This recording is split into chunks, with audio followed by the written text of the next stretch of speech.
வர்த்தமான பிரகடனம் தோட்ட தொழிலாளர்களின் சம்பளம் தொடர்பாக வெளியிடப்பட்டிருக்கின்றது.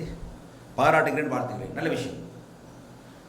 ஆனால் இது பாதிக்கிணறு தாண்டப்பட்டிருக்கின்றது.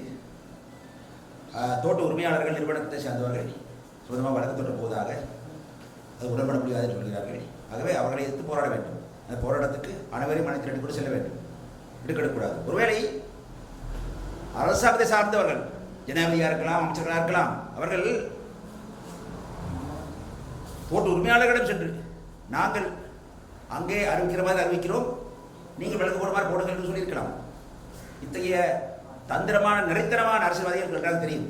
அதை நான் எனக்கு தொழிலாளர்கள் சம்பளத்தில் சொல்லி வைக்க விரும்புகிறேன். ஆகவே பொறுமையாக இருங்கள். சாய்த்து விட்டதாக கொக்கரிக்க வேண்டாம். மக்களை ஒரு முட்டை போட்ட ஏதோ கொக்கரிக்கும், பல முட்டைகள் போட்டது ஏதோ அமைதியாக இருக்கும் போல் நிதானமாக நடந்து கொள்ளுங்கள். இங்கே கொண்டாடுவதும் கிடையாது. நீண்ட காலமாக தரப்பட வேண்டிய தரவால் தள்ளி வைக்கப்பட்டிருக்கக்கூடிய நியாயம் தரப்படுவதாக சொல்லப்படுகிறது. நீங்கள் தானே அங்கே வேதன சபையில் இருக்கிறீர்கள், நீங்கள் தானே கூட்டம் வந்த பேச்சுவார்த்தை நடந்து கொண்டீர்கள், செய்து முடியுங்கள், உத்தரவு தருகிறோம். எங்களை பொறுத்தவரையிலே சம்பளம் என்பது இப்பொழுதுமே எங்களுக்கு ஒரு இடைக்கால தீர்வு தான்.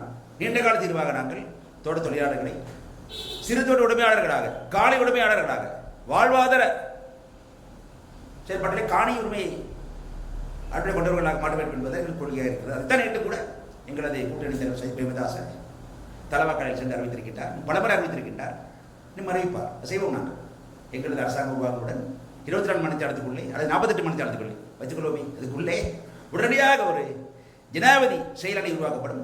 தோட்ட தொழில்துறை சம்பந்தமாக, தொழிலாளர்கள் நலன் சம்பந்தமாக உருவாக்கப்படும். அதில் உடனடியாக அதிலே மூலமாக இந்த தோட்ட தொழிலாளர்களை உரிமையாளர்களாக, சிறு தோட்ட உரிமையாளர்கள் மாற்றக்கூடிய நிலைப்பாடு எடுக்கப்படும். அது உத்தரவாதம் இருக்கிறது. அதேபோல இந்த நடந்த சம்பவம் நல்ல விஷயம், பாராட்டுகிறோம்.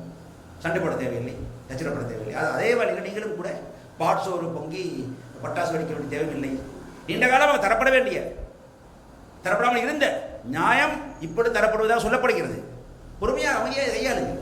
நான் சொன்னது போல நரிகளை வந்து விடாதீர்கள், அவ்வளவுதான் சொல்ல வேண்டும்.